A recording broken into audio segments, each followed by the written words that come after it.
Black Business School, and I wanted to talk about something I just saw in the press that I thought was somewhat interesting, that's worth discussing. It has to do with an NFL player, I'd say a star, by the name of Tyreek Hill. Tyreek Hill was caught in a domestic violence situation where there was a phone recording where he was threatening his ex-girlfriend and saying things that are inexcusable, very nasty, very mean.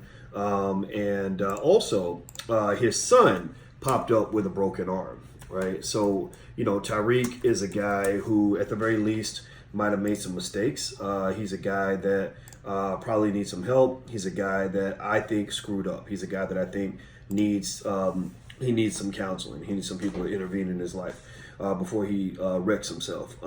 Now, here's the thing.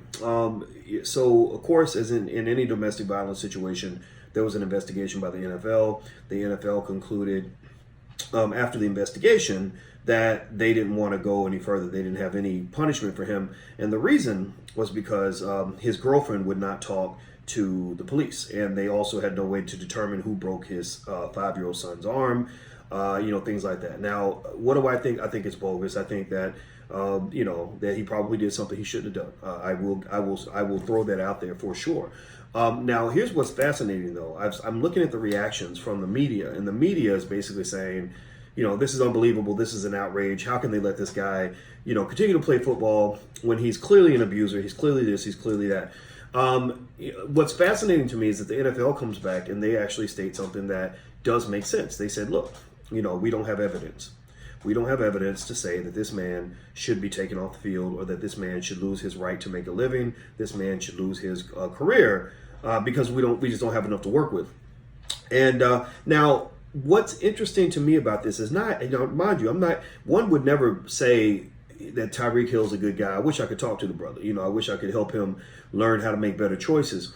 But I find it interesting how, you see so much outrage, particularly from white people, when a black man is cleared or free to go or whatever. I mean, you saw it, like, for example, with the OJ trial. They actually did what the justice system was supposed to do. They said, look, we don't have the evidence to convict this man. We got to let him go. Well, there were people, again, that went off and said, hey, no, this is not, this is an outrage. We're going to get him no matter what. And they did eventually get OJ. They eventually got him sent to prison. Now, what people don't connect that to is if you go back 100 years, 200 years, that always happened. When a black man was accused of something, white people pretty much felt that they had the right to make sure that he paid the ultimate price for his crime. And also, there was an understanding that there was no amount of punishment that was too much. There, if that meant hanging him from a tree, cutting his balls off, whatever it was, burning him alive, then he deserves it because, he shouldn't have done it. He shouldn't have done it. He shouldn't have done it. So what that speaks of is two things, 2 points here that I think are important to understand with the Tyreek Hill case. And you can say all this without trying to say Tyreek Hill is a good guy. I don't know the guy. I don't know the situation. And if you ask me to bet money on it, I'm going to bet that he probably has done some things he shouldn't have done. Again, I don't think he's a great boyfriend. But two factors play a part here. One, there's such a thing called evidence that's supposed to apply when you're talking about due process for somebody. When you're talking about, how a person is supposed to be punished in the midst of an accusation, you absolutely must have evidence. If you do not have evidence, then you do not have a thorough or adequate accusation. The only group of people in this country who are incarcerated or punished without evidence are black males. Bill Cosby, for example, I don't think Bill Cosby's a good guy. But again, my question was, where's the evidence? Albert Wilson, the young brother who got 12 years in prison for allegedly raping the white woman when he was only with her for 5 minutes. She was trying her best to have sex with him, and he refused to have sex with her. So there was no sex that even occurred. He got 12 years in prison with no evidence. When the media reports on these cases, they report on them very similar to the way they used to report on black male rape cases back 100 years ago. When Black Wall Street got burned down, they accused a black man of sexual assault, of touching a white woman. And that was their excuse for burning down the entire town. Again, no evidence. Also, the second point, it goes to the second point. Besides the fact that black men are often punished with no evidence, the second point is that people don't have a limit on the punishment, on how great the punishment is. So if you have a black man who touches a woman's breast, let's say he does something like that, just unacceptable. You shouldn't be touching people's boobs. We know that, right? And let's say the court gave him 35 years in prison. So because he touched a woman's boobs, he's going to lose everything he's got, and he's got to go to prison for 35 years. There are a lot of people who would say, well, you shouldn't have touched her boob. Well, you know what? I got boobs and genitals. Well, I don't have boobs, but whatever they call them for men, right? I have body parts, and I can't imagine anybody, a white person, black person, or anybody touching my body in an inappropriate way and deserving 35 years in prison. Maybe, rape, absolutely. That's a different conversation, right? But touching or whatever, no, 35 years in prison would be too much. I'd say no, judge. Don't do that to her. Don't send her to prison that long. That's that she made a mistake.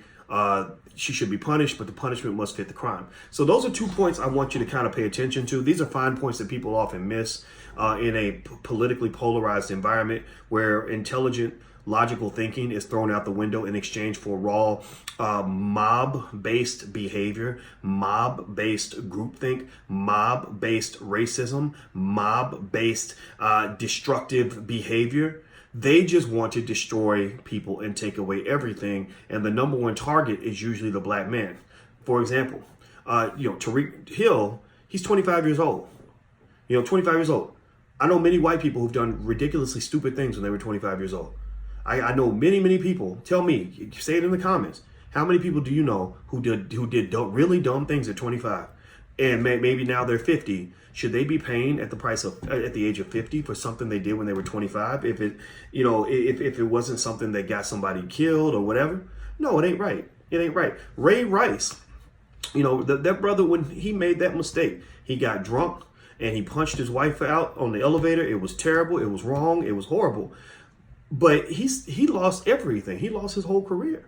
I don't think white people lose their whole career over things they do when they're drunk. I've never heard. You can tell me if you've ever heard of any white woman who ever did something while she was drunk and was penalized and punished for the rest of her life outside of murdering somebody. Outside of murder, can you name one thing any white female has ever done while she was under the influence that led to her being punished for life?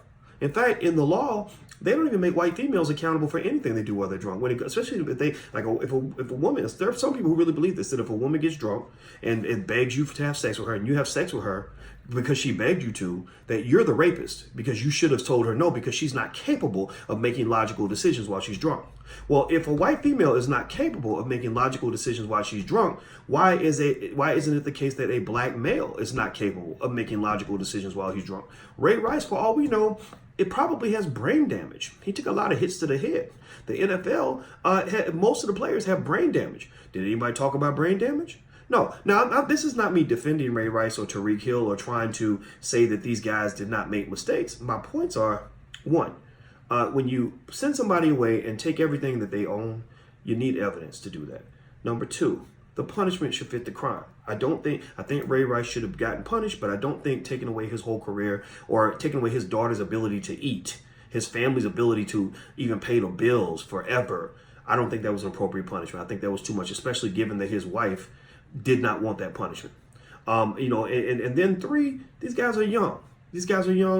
I'm trying to ask, at what point do we decide that there can be a path for redemption?